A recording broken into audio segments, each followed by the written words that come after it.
Hvala. Časovi baleta u mladom uzrastu mogu biti pomalo monotoni i naporni. Predstava za njih predstavlja novi izazov i imaju mogućnost da se prikažu u široj publici na velikoj sceni. Predstava Putovanje kroz Španiju, koja će biti izvedena 15. juna, napravljena je u 2 čina i ne deli polaznike na više postava, već svi učestvuju zajedno.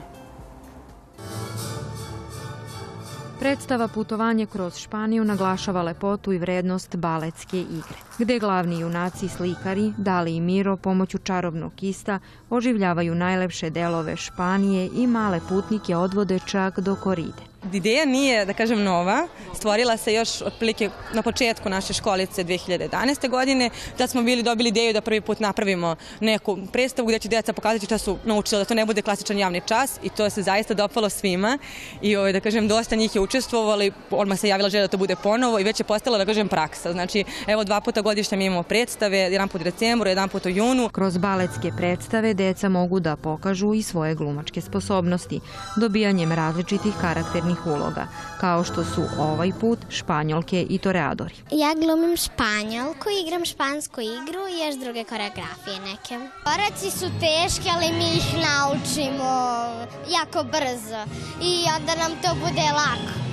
Mi glumimo ljude koji idemo u Španiju da gledaju borbu sa bikom.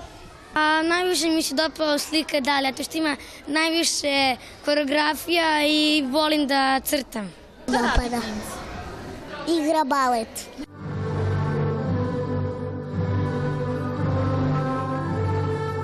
Dečiji balet ima za cilj da razvija kreativnost i sigurnost dece, kroz umetničko stvaralaštvo i igru, ali i da utiče na njihov pravilan psihofizički razvoj, primenom odgovarajućih baletskih vežbi. Pa izuzetno je bitna. Profesor može i da pomogne, ali može i da odmogne detetu ako ima, na primjer, strah ili neki problem da izađe na scenu od javnog nastupa, od publike, prosto to se dešava često i velika je uloga profesora da u tome pomogne detetu da izađe, da smogne snage i da pokaže ono što zna. Škola neguje isključivo klasičnu baletsku umetnost, kroz časove, radionice i nastupe na javnoj sceni. Tokom 3-godišnjeg rada sa polaznicima, školica je zabeležila brojne uspehe na takmičarskoj, ali i pozorišnoj sceni. Kristina Trmanović, televizija Pink. Na televiziji